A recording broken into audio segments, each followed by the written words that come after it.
감사합니다. 오늘은 천국 열쇠라는 제목으로 말씀을 나누겠습니다. 본문은 마태복음 16장 13절부터 19절 말씀입니다. 말씀을 제가 봉독하겠습니다. 마태복음 16장 13절부터 19절 말씀입니다. 예수께서 빌립보 가이사랴 지방에 이르러 제자들에게 물어 이르시되 사람들이 인자를 누구라 하느냐? 더러는 세례 요한, 더러는 엘리야, 어떤 이는 에레미야나 선지자 중에 하나라 하나이다. 이르시되 너희는 나를 누구라 하느냐? 시몬 베드로가 대답하여 이르되 주는 그리스도시요 살아계신 하나님의 아들이니이다. 예수께서 대답하여 이르시되 바요나 시몬아 내가 복이 있도다. 이를 내게 알게 하니는 혈육이 아니요 하늘에 계신 내 아버지시니라. 또 내게 이르노니 너는 베드로라. 내가 이 반석 위에 내 교회를 세우리니 음부의 권세가 이기지 못하리라. 내가 천국 열쇠를 내게 주리니 내가 땅에서 매면 하늘에서도 매일 것이요 내가 땅에서 무엇이든지 풀면 하늘에서도 풀리리라 하시고. 아멘. 예전에는 그 며느리가 이제 결혼해서 시집에 들어가면은 그 시집의 식구로서 살면서 그 시집의 그 문화와 법도를 이제 배우게 됐습니다. 조선시대 이야기입니다. 그래서 이제 시집살이를 해야 되는데 시집살이가 매우 어려웠던 것으로 우리가 알고 있습니다. 비록 며느리가 그 시댁 식구가 되어서 시집 안으로 들어갔지만은 국간의 열쇠는 그 시어머니가 갖고 있었고 그 며느리가 마음대로 국간에 들어가서 그 물건들을 꺼내오지 못했습니다. 근데 이제 어느 정도 그 며느리의 그 시집살이가 끝나고 또 시어머니가 며느리가 신뢰할 만하고 그리고 그 시댁의 그 여러 가지 살림을 잘 관리할 수 있다 생각되면은 그때 그 국간 열쇠를 며느리에게 주었습니다. 그 며느리에게 그 집안의 재산을 관리할 수 있는 그런 그 권한이 주어진 것입니다. 그러면 이제 그때부터 며느리가 국권에 있는 물건을 내놓고 사용하면서 자기를 위해서 하는 것이 아니라 그 시집을 위해서 이렇게 국권에 있는 물건들을 사용하였던 것입니다. 오늘 본문에 보면은 베드로도 예수님께 천국 열쇠를 받을 것이라고 이렇게 약속을 받았습니다. 이 천국 열쇠에 대해서 좀 살펴보는 시간을 갖도록 하겠습니다. 우리가 본문의 배경을 살펴보도록 하겠습니다. 예수께서는 공생의 3년 반 동안 사역하였습니다. 요한복음에 의하면 예수께서 공생의 기간 동안에 4번 그 예루살렘의 유월절을 맞이하러 들어간 것으로 나오고 있습니다. 요한복음 2장 13절에 유대인의 유월절에 예수께서 예루살렘에 가셨다는 내용이 나오고 또 요한복음 5장 2절에 유대인의 명절에 예수께서 예루살렘에 가셨다는 말씀이 나오고 또 요한복음 6장 4절에 마침 유대인의 명절이 가까운지라 하면서 그 내용이 나옵니다. 그리고 4번째 유월절에 예수께서는 십자가에서 돌아가셨습니다. 3번째 유월절 후에 오병이어의 기적으로 5,000명을 먹이신 내용이 나옵니다. 이게 요한복음 6장 15절이고 또 마태복음 4장 13절과 21절에 오병이어의 기적이 나옵니다. 그리고 오늘 마태복음 16장에 예수님의 질문과 베드로의 신앙 고백이 나옵니다. 이것을 보면은 예수께서 공생에 시작하시고 최소한 2년 반 이상 제자들과 함께 생활하신 후에 발생한 사건이라는 것을 알 수 있습니다. 제자들은 2년 반 또는 3년 정도 예수님과 함께 생활하면서 예수님이 누구신지 예수님이 어떤 일을 하셨는지 충분히 보고 경험했을 것입니다. 예수께서는 이제 사역의 후반기, 사역의 마무리 기간에 제자들에게 자신의 정체성을 분명하게 하기 위해서 질문하셨던 것입니다. 그리고 이 질문하셨던 장소가 가이사랴 빌립보입니다. 가이사랴 빌립보는 갈릴리 호수 40km 북쪽에 위치하고 있습니다. 그 헐몬산 서남쪽에 있는데 헐몬산에서부터 그 요단강의 강물이 바로 나는 수원지입니다. 거기서부터 그 이스라엘의 그 물의 50%를 공급하는 아주 물이 풍부하고 비옥한 지역입니다. 가나안 시절에는 그 바알신을 섬기는 신전이 있었고 기원전 3세기 그 헬레니즘 문화가 도입되면서부터 판이라는 상체는 사람이고 하체는 염소인 그런 판이라는 그 신전을 세우고 판이라는 신을 섬겼던, 그래서 그 판이라는 그 신에서부터 유래된 파니아스라는 그런 도시라고 불렸습니다. 그 예수님이 태어났을 때 헤롯 대왕이 예수님을 죽이려고 하였고 그가 죽으면서 내 아들에게 그 자신의 땅을 나눠줬습니다. 그때 빌립이라는 아들이 이 가이사랴 빌립보라는 지방을 통치하게 되는 분봉왕이 되었습니다. 그리고 그곳에 그 로마식 그런 시설, 로마식 도시를 건축하게 되었습니다. 그래서 목욕탕도 있고 도서관도 있고 큰 경기장도 있고 그런 로마식 그 도시를 건설했는데, 그 로마의 황제 가이사에 대한 감사의 표현, 또 자기 이름을 따서 가이사랴 빌립보라고 그 도시 이름을 명명한 것입니다. 그래서 그 빌립 왕이 다스리던 그 지역의 도시가 그 수도 역할을 했습니다. 그리고 그 도시에 가이사랴 빌립보라는 도시에 가장 웅장한 절벽에 그 판이라는 동굴이 있다고 그 동굴을 이름 지었고 그 앞에 판이라는 그 거대한 석상을 만들었습니다. 그리고 로마 황제 아우구스투스를 위한 신전, 제수를 위한 신전, 그리고 네메시우스라는 신을 위한 신전을 나란히 건설하였습니다. 그러니까 가이사랴 빌립보는 이방인의 우상이 가득한 곳이었습니다. 이곳에서 이방인의 우상이 가득한 곳에서 예수님께서는 자기 사역의 후반기, 자기 사역을 마무리하면서 제자들에게 질문했던 것입니다. 사람들은 인자를 누구로 하느냐? 그랬더니 더러는 세례 요한, 더러는 엘리야, 또 어떤 이는 에레미야나 선지자 중에 하나이다 하고 제자들이 고백했습니다.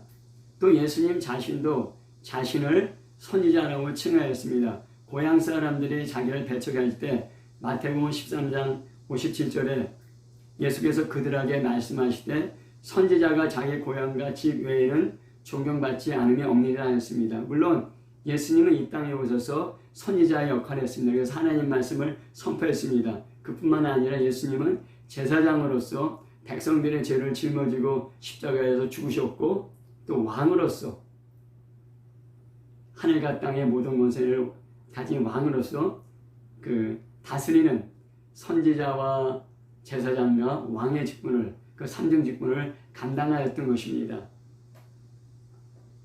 근데 백성들이 예수님을 선지자라고 했던 것은 예수님께서 지혜롭고 권세 있는 말씀을 선포할 뿐만 아니라 모든 질병을 고치고 귀신 들린 자를 자유케 하고 또 죽은 자를 살리며 오병이어의 기적으로 남자만 5,000명을 먹이는 그런 수많은 기적을 보면서 아, 예수님은 선지자구나. 그 선지자라는 것은 당시 유대 사람들이 생각할 수 있던 최고의 수준이었습니다. 거기에 구약 때는 선지자가 그런 역할을 하였기 때문입니다. 그래서 예수님은 그래, 사람들은 나를 선지자라고 부른다. 그럼 너희들은 제자들에게 물어봤습니다. 너희들은 나를 누구라 하느냐? 물어봤더니 마태복음 16장 16절에 시몬 베드로의 위대한 고백이 나옵니다. 주는 그리스도시요 살아계신 하나님의 아들입니다. 바로 예수님이 유대인들이 오랫동안 기다려오던 유대인이 오랫동안 기다려왔던 메시아 그리스도 종말의 구원주였고 하나님의 아들, 하나님이라는 고백입니다.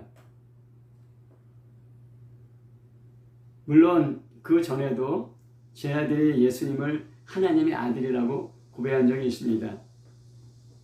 예수께서 500명의 기적을 일으키시고 제자들로 먼저 호수를 건너 배 타고 가라고 하면서 산에서 기도하였습니다. 그때 산에서 기도하실 때 호수에 풍랑이 일어서 그 제자들이 고통당하는 것을 보시고 물 위로 걸어오셨습니다. 그때 베드로가 주시면 나도 물 위로 걷게 하소서 예수님께 요청했을 때 예수님은 베드로가 물 위로 걷게 했습니다. 그때 베드로가 물 위로 걷다가 갑자기 정신 차리고 풍랑을 보면서 물결을 보면서 무서워서 떨어졌습니다. 그때 예수님께서 베드로를 붙잡으셔서 같이 배에 올라가신 그런 사건이 있습니다. 그때 제자들이 깜짝 놀라서 예수님을 하나님의 아들이라고 마태복음 14장 3-3절에 고백했습니다. 이것은 예수님의 놀라운 기적을 보면서 놀래서 이렇게 고백한 것이지 이것이 그들의 믿음의 고백, 의지적이고 결단적인 고백이라고 하기는 좀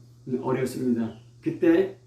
그러나 이곳에서 베드로는 의지적으로 결단해서 믿음의 고백을 합니다. 주는 그리스도시요 하나님의 아들입니다. 그때 예수께서는 베드로에게 두 가지 약속을 합니다. 마태복음 16장 17절 18절에 보면은 예수께서 대답하여 이르시되 바요란 시몬아 내가 복이 있도다. 이를 내게 알게 하니는 혈육이 아니요 하늘에 계신 내 아버지시니라. 또 내가 내게 이르노니 너는 베드로라. 내가 이 반석 위에 내 교회를 세우니 음부의 권세가 이기지 못하리라. 그렇게 말씀하셨습니다. 베드로의 이 믿음의 고백은 사람의 논리적이고 합리적인 그런 추론에서 나온 것이 아니라 하나님께서 알려주시기 때문에 그렇게 고백한 것이라는 것입니다. 그러면서 내가 이 반석 위에 내 교회를 세운다. 그리고 음부의 권세가 이기지 못한다고 이렇게 말씀하셨습니다. 그래서 베드로라는 이름이 헬라어로는 페트로스입니다. 페트로스가 남성 명사입니다. 근데 이 반석 위에 내 교회를 세운다 할 때 이 반석은 페트라라고 여성 단수로 쓰였습니다. 그래서 베드로라는 이름이 반석이지만은 이 반석 위에 내 교회를 세운다 할 때의 반석과는 그 남성 명사와 여성 명사로 서로 틀리다는 것을 알 수 있습니다. 그래서 여기 베드로가 교회의 반석이다. 아니다. 베드로의 신앙 고백이 교회의 반석이다. 그렇게 서로 이제 학자들이 논쟁하고 있습니다. 오순절 성령 강림 이후에 베드로의 설교를 통해서 3천 5천 명 회개하고 믿음으로 예루살렘 초대교회가 세워졌습니다. 그래서 베드로가 교회의 중요한 기초가 되는 것은 맞습니다. 그러나 본문의 베드로라는 이름은 남성 명사이고 반석은 여성 명사로서 같은 의미이지만은 동일한 단어가 아니라는 것을 알 수가 있습니다. 그래서 주는 그리스도시요 살아계신 하나님의 아들이라는 신앙 고백 위에 교회가 세워진다는 것이 맞다고 할 수 있습니다. 에베소서 2장 20절에 보면은 너희는 사도들과 선지자들의 터 위에 세우심을 입은 자라. 그리스도 예수께서 친히 모퉁이 돌이 되셨느냐 하였습니다. 에베소 교회뿐만 아니라 그리스도인들은 사도들과 선지자들의 터 위에 세워졌다. 그러니까 사도들과 선지자들의 가르침과 사역을 통해서 우리가 세워졌다는 것입니다.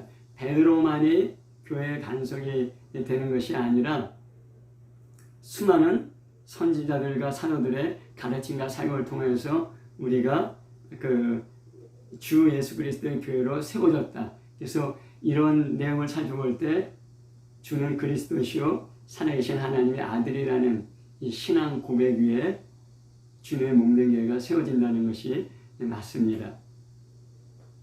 근데 여기서는 볼 때 교회는 베드로의 것이 아니고 담임 목사나 장로의 것이 아니고 어느 누구의 것도 아닙니다. 물론 사람을 통해서 교회가 세워지지만은 예수께서 그 사람 통해 교회 세우는 것이고 그 교회는 예수님의 교회인 것입니다. 그래서 내가 이 반석 위에 내 교회를 세우겠다고 예수님의 교회라고 강조했습니다. 하지만은 우리가 여기서 보면 또 한 가지 알 수 있는 것은 내 교회를 세운다고 말씀했던 것은 예수님의 교회 아닌 다른 교회도 많이 있다는 것입니다. 물론 이단들의 교회도 예수님의 교회가 아닙니다. 뿐만 아니라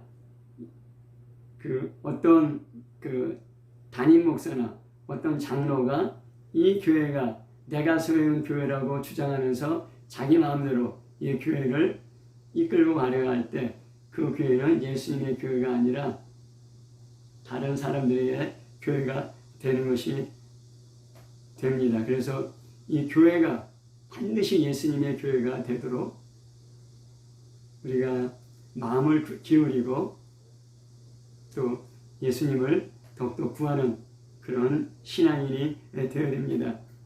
여기서 음부의 권세가 이기지 못한다고 하였습니다. 음부의 권세는 사망 권세가 이기지 못한다는 것입니다. 세상에 어떤 누구도 어떤 재벌도 어떤 권력자도 죽음을 이기지 못했습니다. 세상에 어떤 종교나 철학과 과학도 죽음을 이기지 못했습니다. 지금 DNA 복제로 영원히 살려는 시도가 있다고 합니다. 우발 하랄이라는 유대인 학자가 호모데우스라는 책을 썼습니다. 그러니까 사람과 신의 차이는 딱 한 가지인데 그게 바로 영원히 사는 것이라는 겁니다. 사람은 어느 시간 되면 죽지만 신은 영원히 산다. 그래서 호모데우스, 사람이 신이 됐는데 사람이 영원히 살 수 있다는 것입니다. 생명공학, 인터넷, AI 기술로 사람이 영원히 살 수 있게 될 것이라고 이렇게 얘기했습니다. 과연 사람이 영원히 살 수 있는지는 의문입니다. 역사 이래로 죽음을 이긴 사람은 없습니다. 오직 예수님만이 죽음을 이겼고 또 그래서 그 예수님을 믿는 사람만이 죽음을 이길 것이라고 성경은 분명하게 말씀하고 있는 것입니다. 예수를 믿는 사람들, 그 사람들의 모임인 교회가 음부의 권세가, 사망 권세가 이기지 못한다는 것입니다. 그래서 고린도전서 15장 14절에 그리스도께서 만일 다시 살아나지 못하였으면 우리의 전파하는 것이 헛것이요 너의 믿음도 헛것이라 하였고, 또 고린도서 15장 19절에 만일 그리스도 안에서 우리의 바라는 것이 다만 이 세상뿐이면 모든 사람 가운데 우리가 더욱 불쌍한 자라고 하였습니다. 그러면서 두 번째로 예수님께서 마태복음 16장 19절에 내가 천국 열쇠를 내게 주리니 내가 땅에서 매면 하늘에서도 매일 것이요 내가 땅에서 무엇이든지 풀면 하늘에서 풀리리라 이렇게 약속했습니다. 이 천국 열쇠는 무엇입니까? 음부의 권세, 사망 권세가 이기지 못하는 예수님의 교회를 이 땅에 세운다고 했습니다. 그러면은 그 교회를 어떻게 세우는 것인가? 천국의 열쇠를 통해서 세운다는 것입니다. 신약에서는 예수께서 가진 열쇠들에 대해서 이야기하고 있습니다. 계시록 1장 18절에 예수님께서 사망과 음부의 열쇠를 가졌다고 말씀하였습니다. 예수님의 십자가 죽음과 부활로 사망을 정복하였습니다. 그래서 영원히 살아계십니다. 또 계시록 3장 7절부터 8절에 보면은 예수님께서 다윗의 열쇠를 가지셨기 때문에 열면 닫을 자 없고 닫으면 열 자 없다고 했습니다. 이것은 예수님께서 천국을 주관하시고 천국에 들어갈 자와 들어가지 못할 자를 구분하신다는 것입니다. 예수님께서 구원의 문이 되신다는 것입니다. 또 무적행의 열쇠라는 성경 말씀이 계시록 9장 1절 또 20장 1절에 나옵니다. 그래서 무적행의 열쇠를 통해서 많은 악한 영들이 짐승이 무정에서 나오게 하고 또한 무정행의 열쇠와 큰 세상을 가진 천사가 용, 옛뱀, 마귀 사단을 잡아 무정행에 던져 천년 동안 가둔다는 이야기 나옵니다. 그런 본문에서 말씀하시는 천국 열쇠는 무엇입니까? 본문에서는 천국 열쇠로 되어 있지만은 원문을 보면 천국 열쇠들입니다. 그러니까 천국 열쇠들이 여러 개가 있다는 것입니다.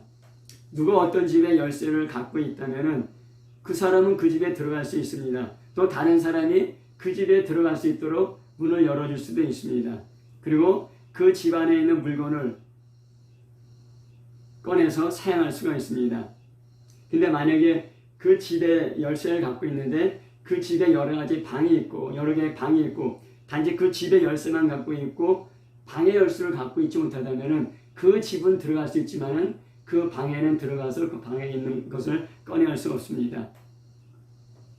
우리가 요새 사람들이 많이 아파트에 살고 있는데 아파트 열쇠를 갖고 있으면 그 아파트 집에 들어갈 수 있습니다. 하지만 그 아파트 집에 방 열쇠를 갖고 있지 않다면은 그 방에 들어갈 수 없고 그 방에 있는 것들을 사용할 수 없는 것과 같습니다.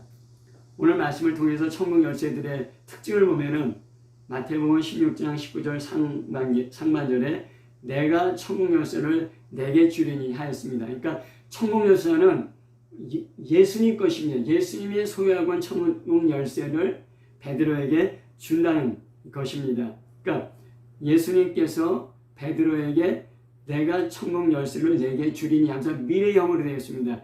지금 아니고 미래의 천국 열쇠를 너에게 주겠다는 것입니다. 그 얘기는 앞으로 베드로는 천국에 들어갈 수 있는 것이고 다른 사람이 천국에 들어갈 수 있도록 다른 사람을 인도할 수 있다는 것이고 또 천국 열쇠, 천국에 여러 곳간이 있는데 천국의 곳간을 열 수 있는 그 열쇠가 있다면은 그 곳간을 열어서 곳간에 있는 것들을 천국의 그 곳간에 있는 것들을 사용할 수 있다는 것입니다.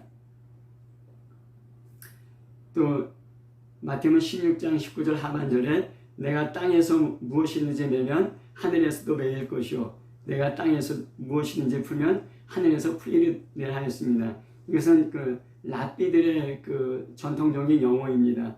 랍비들은 그 율법을 해석해서 그 율법을 구체적인 상황에서 어떻게 적용할 것인가를 가르쳤습니다. 그래서 무엇이 허용되고 무엇이 허용되지 않는다를 많은 그 랍비들이 해석하고 결정했던 것입니다. 그래서 누가복음 11장 52절에 화 있을지뇨 너희 율법 교사여 너희가 지식의 열쇠를 가져가서 너희도 들어가지 않고 또 들어가고자 하는 자도 망하도다 하였습니다. 이 말씀은 성경 말씀을 해석해서 다른 사람을 가리키고 또 다른 사람이 구체적인 상황에서 어떻게 정할 것인가 가르침으로 하나님 말씀대로 살 수 있도록 그래서 천국으로 이끄는 그런 지식의 열쇠에 대해서 말하고 있습니다. 그런데 율법 교사들은 예수님께 책망받았습니다. 지식의 열쇠를 갖고 있으면서도 자기도 들어가려고 하지 않고 다른 사람도 들어가는 것을 막았다는 것입니다.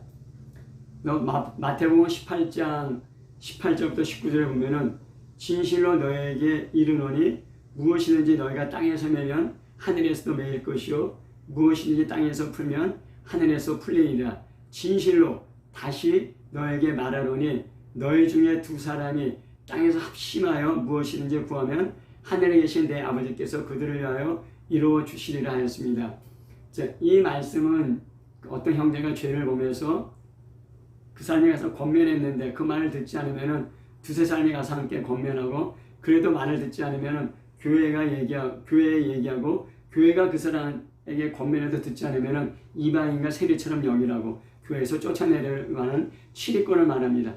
교회의 음부의 권세가 이기지 못하는 그런 예수님의 교회를 세우기 위해서 치리권이라는 그런 열쇠, 천국 열쇠를 주신 것입니다. 근데 여기서 보면은 내가 너희에게 이르노니 그러니까 너희가 복수로 되어 있습니다. 그 말은 천국 열쇠들이 베드로에게만 주어진 건 아니고 일반 신자들에게도 주어진 것입니다. 그리고 합심하여 구하면 내가 그들 위해서 이루어진다고 말씀하신 것처럼 기도하는 것이 천국 열쇠를 얻는 데 아주 중요한 그런 통로가 된다는 것을 알 수 있습니다. 그럼 이번에는 베드로의 삶을 통해서 천국 열쇠들이 어떻게 베드로에게 주어졌는지 살펴보도록 하겠습니다. 예수께서 십자가에서 죽으시고 부활하여 베드로를 만났을 때 베드로가 천국에 들어갈 수 있는 구원의 열쇠를 받았습니다. 베드로가 예수님을 3번 부인하고 배신하였던 죄를 용서받았습니다. 천국 열쇠 중에서 가장 중요한 구원의 열쇠를 받은 것입니다. 죄 용서 없이는 천국에 들어갈 수 없습니다. 예수 그리스도의 십자가와 부활 없이는 천국 열쇠가 없다는 것입니다. 베드로와 120명의 제자들이 열흘 동안 전심으로 기도했을 때 그들에게 성령 세례가 주어졌고 예수님을 증거할 수 있는 증인이 되어서 수많은 사람을 천국으로 이끌도록 하였습니다. 성령 세례가 그들에게 임할 때 천국 열쇠들이 그들에게 내려온 것입니다. 그들은 다 방언으로 말하였습니다. 방언이라는 천국 열쇠를 받은 것입니다. 그래서 방언으로 기도할 수 있는, 항상 기도할 수 있는 그러한 그 열쇠를 받은 것입니다. 그래서 그때 사람들이 조롱하면서 그들이 술 취했다고 비난했습니다. 그때 베드로는 자기들이 성령 세례 받고 방언하는 것을 그 요엘서 2장 28절의 말씀으로 정확하고 명확하게 해석했습니다. 그래서 사도행전 2장 17절에 하나님이 말씀하시기를 말세 내가 내 영을 모든 육체에 부어주리니 너의 자녀들은 예언할 것이요 너의 젊은이들은 환상을 보고 너의 늙은이는 꿈을 꾸리라 하였습니다. 성경에 수많은 말씀이 있는데 그 수많은 말씀 중에서 요엘서 말씀을 통해서 성령 세례 받고 방언하는 것을 해석하였습니다. 베드로에게 천국의 지혜라는 열쇠가 내려진 것을 우리가 알 수 있습니다. 무식한 어부였던 베드로가 예수님을 3번 부인했던 그 두려움 많던 그리고 혈기왕성한 베드로가 오순절 은사로서 믿음이라는 열쇠를 받은 것을 알 수 있습니다. 그래서 담대하게 선포하고 지혜롭게 성경 말씀을 선포할 때 3,000명이 구원받고 세례받았습니다. 그 3,000명을 천국으로 인도하는 그러한 그 역할을 하였던 것입니다. 그래서 사도 베드로를 통해 최초의 교회 예루살렘 교회가 세워지고 그 교회의 문이 열리고 천국으로 수많은 사람들이 들어갈 수 있게 된 것입니다. 베드로는 나면서부터 안전뱅이가 미문에서 구걸할 때 사도행전 3장 6절에 베드로가 이르되 은과 금은 내게 없거니와 내게 있는 이것을 내게 주노니 나사렛 예수 그리스도의 이름으로 일어나 걸어라. 담대하게 믿음으로 선포할 때 안진뱅이가 서서 걸으며 뛰며 하나님을 찬송하였습니다. 믿음의 열쇠와 치유의 열쇠가 베드로에게 주어졌고 믿음의 열쇠와 치유의 열쇠를 통해서 천국문을 열고 그 안진뱅이가 들어가게 했다는 것입니다. 그때 사람들이 깜짝 놀라서 베드로 주위에 몰려들 때 베드로가 또 담대하게 선포했습니다. 그때 5,000명, 남자만 5,000명이 예수 믿고 구원받았다는 성경 말씀이 있습니다. 그 사건을 통해서 5,000명이라는 사람들이 천국으로 들어가도록 천국문을 열어준 것입니다.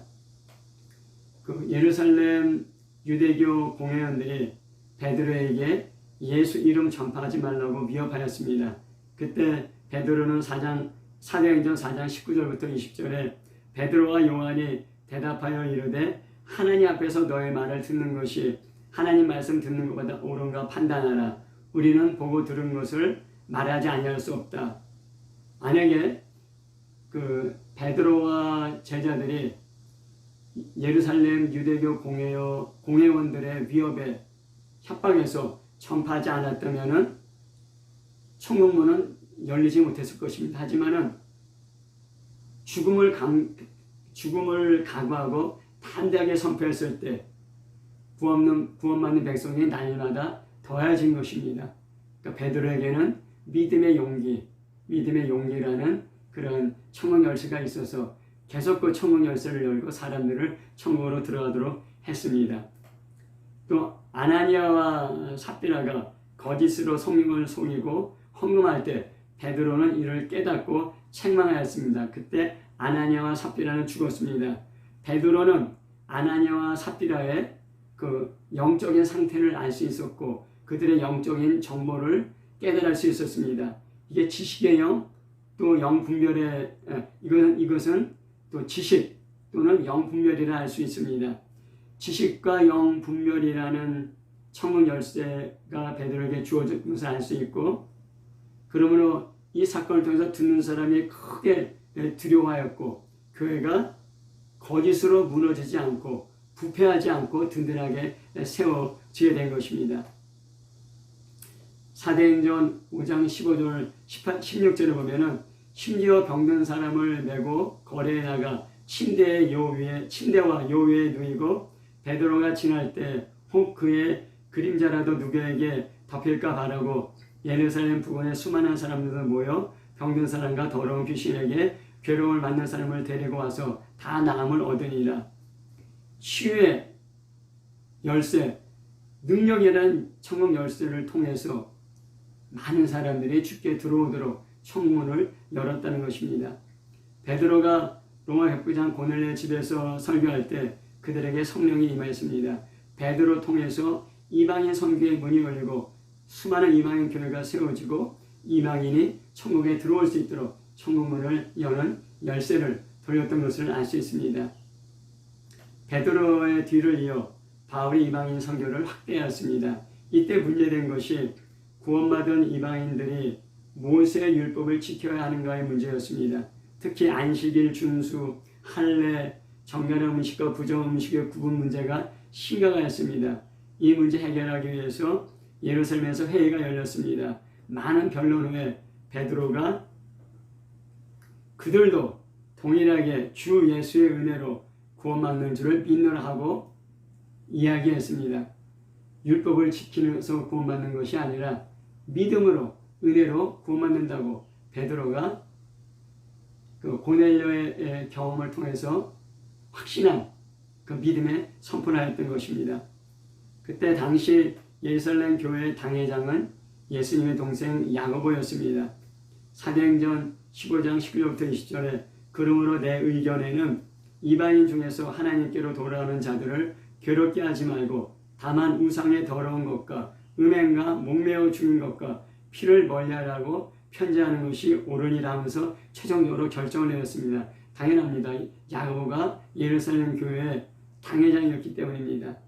그래서 이방인 교회가 더욱더 확장되고 확대되는 기회가 되었습니다. 이것은 땅에서 매면 하늘에서도 매이고 땅에서 풀면 하늘에서 풀리라는 말씀이 그대로 응하였습니다. 그때 우리가 살펴봐야 될 것은 베드로가 예루살렘 교회에 기초를 세웠고 예루살렘 교회가 성장하고 부흥하는데 가장 중요한 역할을 했지만은 베드로가 예루살렘 교회의 당회장이 아니고 야고보가 예루살렘 교회의 당회장이어서 최종 결정을 내렸다는 것입니다. 과거에 베드로였으면 이것을 받아들이기 힘들었을 것입니다.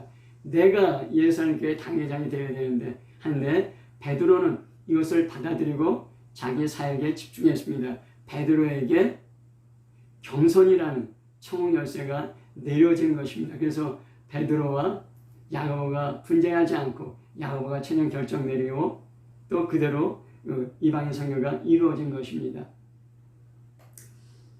헤롯왕이 야고보 사도를 칼로 죽이고 베드로를 옥에 가두어서 며칠 후에 죽이려고 했습니다. 베드로는 쇠사슬에 묶여 옥에 갇혀 있고 이제 며칠 후면 죽을 운명이었습니다. 그런데 베드로는 그런 죽음의 순간에서도 편히 잘 수 있었습니다. 그래서 천사가 베드로의 옆구리를 가격하여 깨워야 할 정도로 깊이 잠들어 있었습니다. 평안이라는 하나님 나라의 열쇠를 이 땅에서 사용하여 평안을 누리고 있었기 때문입니다. 말씀을 맺겠습니다. 그리스도인들은 믿음의 고백으로 천국에 들어갈 수 있게 되었습니다. 천국 열쇠를 얻은 자입니다. 하지만 그리스도인으로서 이 땅에서 계속해서 믿음으로 살고 또 많은 사람이 천국에 들어가도록 인도해야 합니다. 내 힘으로는 안 됩니다. 천국의 힘과 능력이 있어야 합니다. 천국의 힘과 능력을 쓸 수 있는 천국의 곳간에서 천국의 힘과 능력을 쓸 수 있는 열쇠가 있어야 됩니다. 전심으로 기도하여 천국 열쇠를 받고 믿음의 선포로 이 천국 열쇠를 돌려야 하는 것입니다. 믿음의 고백과 믿음의 선포는 사망 권세 이기는 예수님의 교회를 이 땅에 세우도록 합니다. 믿음의 고백과 믿음의 선포로 이 세상이 감당할 수 없는 천국의 능력을 이 땅에서 풀고 누리는 그리스도인 되시기를 예수 이름으로 축복합니다. 아멘.